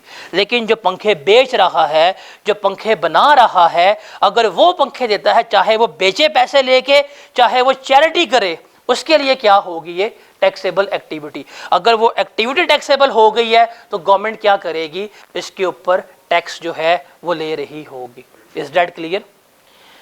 मैं गंदम उगाता हूँ और मैं बेच देता हूँ, ठीक है जी, मैं किसान हूँ, रजिस्टर्ड हूँ, टैक्सेबल एक्टिविटी है। देखिए मुझे किसी ने गंदम गिफ्ट की, मेरे है नहीं सी काम की, मैंने किसी को फ्री में दे दी, मैंने वैसे बेच दी, तो ये टैक्सेबल एक्टिविटी नहीं है। एक दुकानदार है, उसने दुकान खोली है चावलों वाली, क्या कर रहा है, चावल बेच रहा है, और उसने चावल बेचते बेचते क्या किया, उसको लगा कि सीज़न बीच में आ रहा है, उसने गंदुम भी बेच दी। चावल भी बेच रहा है, कारोबार कर रहा है, टैक्सेबल एक्टिविटी है। गंदुम बेचना भी क्या होगा, टैक्सेबल एक्टिविटी। मेरे पास चावल है, दोस्त ने गिफ्ट किए, मैंने आगे बेच दिए, मेरी टैक्सेबल एक्टिविटी नहीं। क्यों, बिकॉज मैं ये बिजनेस नहीं कर रहा। तो जो कारोबार करेगा उसके कारोबार की कोई भी चीज़ हो वो क्या आएगी, टैक्सेबल एक्टिविटी कंसिडर हो रही होगी। Is that clear? पहला पॉइंट समझ आया, ये क्रैम नहीं करना, ये रट्टा नहीं मारना। पेपर में उसने यहाँ डेफिनेशन नहीं पूछनी, उसने पेपर में आपको सिनेरियो बताना है। जो स्प्रिंग 24 की एग्जांपल बताई है, दोस्त जो गिवन कर देगा कि जी कोई ABC कंपनी है, वो AC बनाती है और उसने जाके AC जो है किसी चैरिटेबल हॉस्पिटल में फ्री में लगा दी है, तो बताएं टैक्सेबल एक्टिविटी है या नहीं। सेकंड कह देगा जी एक कंपनी है, उसका CFO है, उसने जाके उस कंपनी से AC खरीदे हैं और जाके उसने फ्री में क्या कर दी है, किसी हॉस्पिटल में लगा दी हैं, तो बताइए टैक्सेबल एक्टिविटी है या नहीं। पेपर में आपको ये सवाल आना है। तो क्या होगा कि कंपनी जो AC बना रही है, अगर उसने दिए हैं तो टैक्सेबल एक्टिविटी है, खरीद के किसी ने दे दी है तो टैक्सेबल एक्टिविटी नहीं है। रेस्टोरेंट्स वाले हैं, फॉर एग्जाम्पल KFC वाले जो हैं, अगर वो फ्री में खाना खिला दें गरीबों को तो ये क्या है, उनके लिए टैक्सेबल एक्टिविटी है। क्यों, उनका बिजनेस ये है। मैं जाऊं उनसे खरीदूं और गरीबों, मतलब गरीबों कह रहा हूँ, किसी गरीब को खिला दूं, तो ये मेरी टैक्सेबल एक्टिविटी नहीं है। तो ये पेपर में ये सिनेरियो आपको आएगा। तो इसको क्रैम करने की बजाय इसको समझना है। तो समझने का सबसे बेहतर तरीका होता है आप इसको उर्दू पेपर लिख लिया करें। इस तरह की जो डेफिनेशंस हैं जो समझने वाली हैं, इनके ट्रांसलेशन ऊपर लिख लिया करें ताकि आपको याद हो। मैंने आपको कुछ 7-8 एग्जाम्पल्स कोड किए, एक आध एग्जाम्पल लिख लो ताकि आपको भूले ना। उसके बाद पॉइंट नंबर B, कोई भी ऐसी एक्टिविटी जिसमें सप्लाई ऑफ गुड्स है। सप्लाई का मतलब क्या होता है, सेल करना, या रेंडरिंग ऑफ सर्विसेज है, रेंडरिंग ऑफ सर्विसेज प्रोवाइड कर रहे हैं, या बोथ, ये भी क्या है, टैक्सेबल एक्टिविटी। आप जाते हैं हायर वालों के पास, आप उनसे खरीदते हैं AC, आपको AC बेच रहे हैं, आप उनसे रब्ता करें, वो आपको AC की इंस्टॉलेशन सर्विस भी देते हैं, वो आपको AC की रिपेयर सर्विस भी देते हैं, और आप उनसे AC खरीदें तो AC के साथ लगाने के लिए बंदा भी भेजते हैं फ्री में। तो आप चीज़ें बेच रहे हैं, आप सर्विसेज बेच रहे हैं, या आप दोनों चीज़ें प्रोवाइड कर रहे हैं, ये भी क्या कहलाएगी, आपकी टैक्सेबल एक्टिविटी कहला रही होगी। Is that clear? Point number C है, अ वन ऑफ एडवेंचर और concern in the nature of trade. One of adventure का मतलब क्या है कि आप इसमें डील नहीं कर रहे, लेकिन कारोबार के साथ आपने ये काम एक दफ़ा कर लिया। जब एग्जाम्पल दी थी आपको, आपकी दुकान है चावल बेचने वाली, आप चावल ही बेचते हैं, 12 महीने चावल बेचते हैं, आपको लगा पता यार सीज़न आया, गंदम की डिमांड भी है, आप 1 महीने के लिए गंदम लेके आए और आपने एक ही दफ़ा गंदम बेची, ये वन ऑफ एडवेंचर हुआ है। आप हर महीने गंदम नहीं बेच रहे, लेकिन ये हुआ आपके बिजनेस के ज़रिए ही है, ये भी क्या होगा, आपकी टैक्सेबल एक्टिविटी कंसिडर होगी। ठीक है। पॉइंट नंबर D कहता है, एनीथिंग डन और अंडरटेकन ड्यूरिंग द कमेंसमेंट और टर्मिनेशन ऑफ इकोनॉमिक एक्टिविटी। ये बड़ी मजे की लाइन है, अगर आप इसको ट्रांसलेट करें या समझें, वो कहता है कि कोई भी काम जो आप कारोबार शुरू करते हुए करें, जैसे आप ट्रायल प्रोडक्शन करते हैं, आप सैंपल्स वगैरह बनाते हैं, आपने अगर नई फैक्ट्री लगाई है, आप नई मशीनें लगाई हैं, तो स्टार्टिंग टेस्ट रन करेंगे, कुछ सैंपल्स बनाएंगे, वो सैंपल्स बनाना भी टैक्सेबल एक्टिविटी है। या जब आपने कारोबार बंद कर दिया कि ठीक है मैं अपना बिजनेस बेचने लगा हूँ, तो कारोबार बंद करते हुए भी आप कुछ ना कुछ आखिरी प्रोडक्शन करेंगे, वो भी क्या कहलाएगी, आपकी टैक्सेबल एक्टिविटी। तो ये क्या मतलब है कि कोई काम शुरू करते हुए कर लो या काम को बंद करते हुए कोई काम कर रहे हो, तो ये भी क्या कहलाएगा, टैक्सेबल एक्टिविटी। अगर आप ये 4 पॉइंट्स पढ़ें तो कोई चीज़ रह गई है जो टैक्सेबल एक्टिविटी ना हो। कारोबार शुरू करोगे, सैंपल बनाओगे, टैक्सेबल एक्टिविटी है। कारोबार बंद हो गया, तबाह हो गया, जो आखिरी गुड्स बनाई वो भी क्या है, टैक्सेबल एक्टिविटी है। कारोबार कर रहे हो, जाके तुमने खैरात की है अपने कारोबार से, टैक्सेबल एक्टिविटी है। कारोबार कर रहे हो, ज़िंदगी में एक दफ़ा वो चीज़ बेच दी है, वो भी क्या है, टैक्सेबल एक्टिविटी है। तो उसने तकरीबन बता दिया कि भाई सांस भी लोगे, ये क्या है, टैक्सेबल एक्टिविटी। क्या है, टैक्सेबल एक्टिविटी। टैक्सेबल एक्टिविटी तो ये है, लेकिन इसकी एक्सेप्शन जो है वो ज़्यादा इंपॉर्टेंट है। उसके ऊपर डब्बा बनाएं, उसको हाईलाइट करें कि कौन सी चीज़ टैक्सेबल एक्टिविटी नहीं है। बिकॉज वो 4 पॉइंट्स आप पढ़ेंगे, आपको लग रहा है भाई हर चीज़ क्या है, टैक्सेबल एक्टिविटी। काम करना टैक्सेबल एक्टिविटी, खैरात करना टैक्सेबल एक्टिविटी, कोई एक दफ़ा काम करना टैक्सेबल एक्टिविटी, कारोबार शुरू करोगे टैक्सेबल एक्टिविटी, कारोबार बंद करोगे टैक्सेबल एक्टिविटी। हर चीज़ तो टैक्सेबल एक्टिविटी है। कोई तो उसने चीज़ छोड़ी है कि नहीं छोड़ी? जो टैक्सेबल एक्टिविटी नहीं है वो उसने यहाँ पे बता दी है एक्सेप्शंस में। अब पूछो, टैक्सेबल एक्टिविटी कस्टमर्स को फ्री में होते हैं, बट गवर्नमेंट को टैक्स अपनी जेब से पे करते हैं। अब ये चीज़ याद करनी है, ये 3 पॉइंट्स जो हैं ये आपको याद होने चाहिए। ये थ्योरेटिकल क्वेश्चन आपको आएगा कि बताएं कौन सी टैक्सेबल एक्टिविटी की एक्सेप्शंस हैं। अब ये 3 चीज़ें जो हैं ये टैक्सेबल एक्टिविटी नहीं है। क्या? पहला कि कोई भी काम जो आप अंडर एम्प्लॉयमेंटशिप कर रहे हैं, कोई भी काम जो आप अंडर एम्प्लॉयमेंटशिप कर रहे हैं, नौकरी में कर रहे हैं, वो टैक्सेबल एक्टिविटी नहीं है। एक बंदा है, आर्किटेक्ट है, उसका काम क्या है, नक्शे बनाता है और घर बनाता है, ये काम कर रहा है। अगर वो अपने ओन पे कर रहे हैं ना, वो नक्शे बना के देगा, वो सर्विस प्रोवाइड करेगा, ये उसके लिए टैक्सेबल एक्टिविटी है।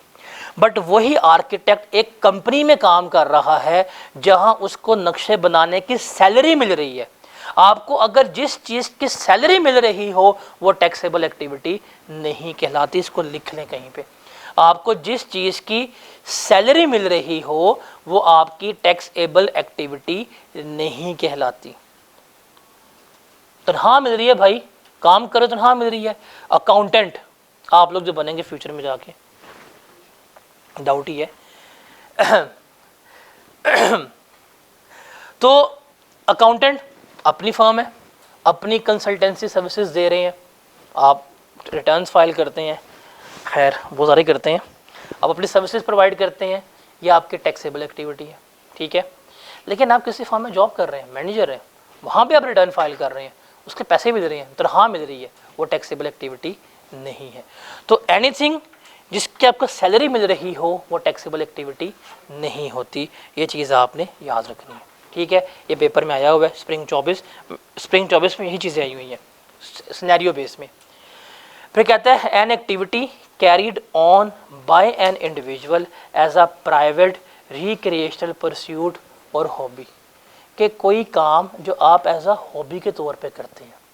जैसे देखिए आतिफ असलम सिंगर है, उसकी बाकायदा टैक्सेबल एक्टिविटी है, बट व्हाट अबाउट चाहत फतेह अली खान? नहीं, वो कहता है मैं हॉबी में, उसको आएगा नोटिस मैं हॉबी में हूँ, मैं तो यूके में काम करता हूँ, मैं नौकरी करता हूँ, ये बस दिल किया तो मैंने बुद्ध रिकॉर्ड कर दिया, अदरवाइज तो कुछ भी नहीं था, हॉबी है उसकी। आपने वो मूवी देखी होगी वेलकम, जिस पे वो घोड़ा बनाता है, गधे के ऊपर बैठा, गधे पे घोड़ा बैठा होता है, एक वो भी पेंटिंग है और एक पेंटिंग यहाँ पे बना रहे होते हैं। तो जो आप कभी कभार एज अ हॉबी के तौर पे काम कर रहे होते हैं ना, वो कभी भी आपकी टैक्सेबल एक्टिविटी नहीं होती। हॉबी नहीं, ऐसे थोड़ी होता है। अब केजी क्या है, बंदे मारना मेरी हॉबी है, वैसे थोड़ी होगा। जितना मर्जी हॉबी होता है समटाइम्स, कभी कभार। और जो हॉबीज़ होती हैं ना, आप उनको कभी भी पैसे में एक्सचेंज नहीं करते, वो तो आप शौकिया काम कर रहे हैं, वो बेचते थोड़ी हैं। तो ये चीज़ होती है, हॉबीज़ सेल नहीं होती। तो जब अपनी रिक्रिएशन के लिए कर रहे हैं, अपनी हॉबीज़ वगैरह पे काम कर रहे हैं, वो आपकी टैक्सेबल एक्टिविटी नहीं है। ये पॉइंट नंबर बी जो है ना, ये इंडिविजुअल के लिए, किसके लिए है? इंडिविजुअल, ही या शी।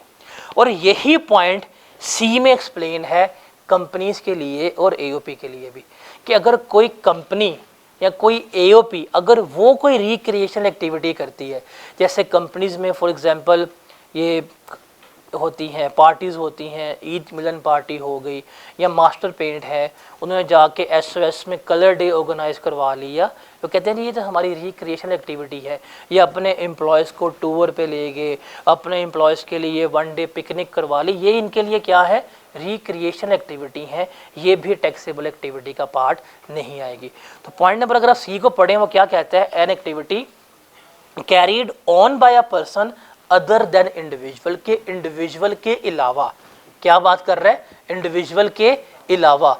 अब इंडिविजुअल के अलावा कौन सा पर्सन है, एओपी एंड कंपनी, लिखने ऊपर ब्रैकेट में, ये किसकी बात हो रही है, एओपी एंड कंपनी की। An activity carried on by a person other than a individual का मतलब है कि इंडिविजुअल के अलावा। अब इंडिविजुअल के अलावा कौन है, एओपी एंड कंपनी। अब कंपनीज में हॉबी क्या होगी या उनकी रिक्रिएशनल एक्टिविटी क्या होगी जी, एम्प्लॉयज़ के लिए आपने पिकनिक अरेंज कर ली है, एम्प्लॉयज़ के लिए ईद मिलन पार्टी अरेंज कर ली है, जगह किसी एसओएस में आपने कलर डे ऑर्गेनाइज करवा लिया। अगर वो इस तरह के काम कर रहे हैं तो ये भी उनकी टैक्सेबल एक्टिविटी शुमार नहीं होगी। तो ये 3 एक्सेप्शंस हैं टैक्सेबल एक्टिविटी। क्या, एक वो जिसकी आपको पैसे मिल रहे हैं, तनख्वाह मिल रही है, जिस चीज़ की सैलरी मिलेगी वो टैक्सेबल एक्टिविटी नहीं है। जो चीज़ आपकी हॉबी है वो आपकी टैक्सेबल एक्टिविटी नहीं है। जो चीज़ आप AOP company as a recreational के तौर पे कर रहे हैं वो आपकी टैक्सेबल एक्टिविटी नहीं है। इसी को आसान कहीं जगह पे लिख लो ताकि ये चीज़ कंसेप्चुअल आती है। ये उसने कंसेप्ट में पूछना है, उसने सिनेरियो गिवन करना है, उसने क्या करना है, सिनेरियो गिवन करना है कि XYZ जो है उसकी ये हॉबी है और उसने उस हॉबी से क्या किया, अपना काम शुरू कर लिया। तो काम शुरू कर लिया, टैक्सेबल एक्टिविटी है। कभी कभार कर रहा है तो वो क्या होगी, टैक्सेबल एक्टिविटी नहीं होगी। जैसे वो कह सकता है कि जैसे एक सवाल भी आया हुआ है कि कोई XYZ पर्सन है, वो मेहंदी आर्टिस्ट है, कभी कभी लगा रही है, तो वो उसकी हॉबी है, वो टैक्सेबल एक्टिविटी नहीं है।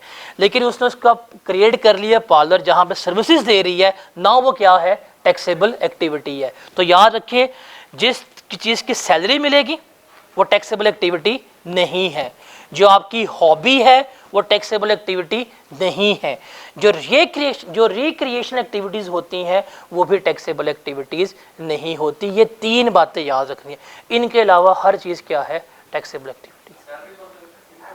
इनकम टैक्स लगता है, हम यहाँ पे सिर्फ बात कर रहे हैं सेल्स टैक्स की, ये सिर्फ सेल्स टैक्स के पर्सपेक्टिव पे। ये क्लियर है।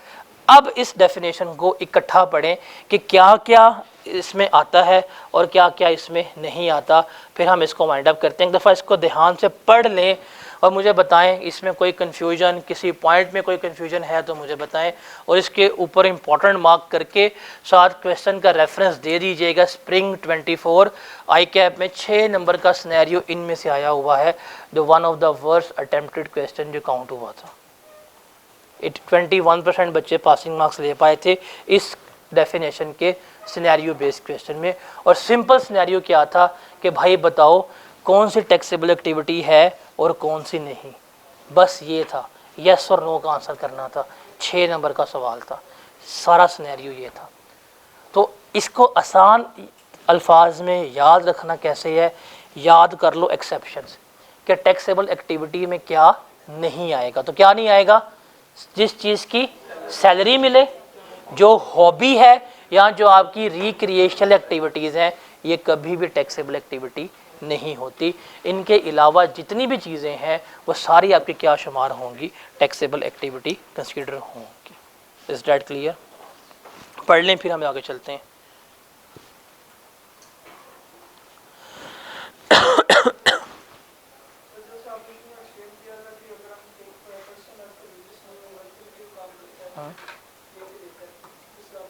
देखिए ना, मेरा बिजनेस नहीं है, मैंने खरीद की चैरिटी कर दी है, टैक्सेबल एक्टिविटी नहीं है।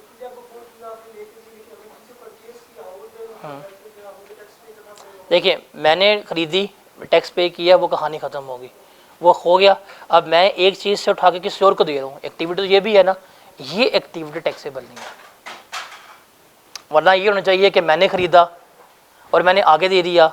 तो सप्लाई चेन में तो ये है कि जब तक आप खुद इस्तेमाल नहीं करेंगे, आप अगर चीज़ आगे देते जा रहे हैं, आप टैक्स लेंगे। तो अगर मैं खरीद के आगे दे रहा हूँ, फ्री में चैरिटी कर रहा हूँ, तो ये टैक्सेबल एक्टिविटी नहीं है। ये खरीदना तो डेफिनेटली टैक्सेबल एक्टिविटी है।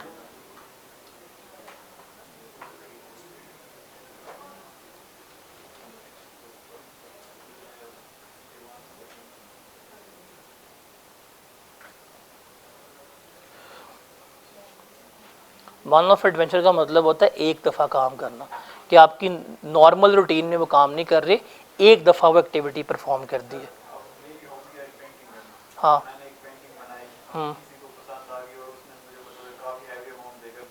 ये अभी भी आपकी नॉन टैक्सेबल एक्टिविटी है। क्यों? बिकॉज आपने एक आधी पेंटिंग बनाई है। अगर आप वो पेंटिंग बना के कमर्शियली अवेलेबल कर दोगे फिर वो आपकी टैक्सेबल एक्टिविटी है। Just remember Atif Aslam and चाहत फजल अली खान, आपके सारे सवालों का जवाब यहाँ मिल जाएंगे। कलेक्शन रखना इस समथिंग के खरीद के अपने पास रख लिया, यहाँ बात हो रही है बेचने की। जो खरीद के लेके आया उसकी तो अलग चीज़ है, हम यहाँ किसकी बात कर रहे हैं? बेचने की, ख़रीदार की। हमने कल क्या बात की थी कि सेल्स टैक्स पढ़ना है आपने एज अ कस्टमर नहीं पढ़ना, एज अ क्या पढ़ना है? मैन्युफैक्चरर, दुकानदार, डिस्ट्रीब्यूटर के तौर पे पढ़ना है आपने। क्लियर है? तो हम इसको जो वाइंड अप करते हैं, कल इंशाल्लाह हम यहाँ से कंटिन्यू करेंगे, जिसमें टैक्सेबल सप्लाईज क्या होती हैं, गुड्स क्या होती हैं और सप्लाई किसे कहते हैं वो देखेंगे।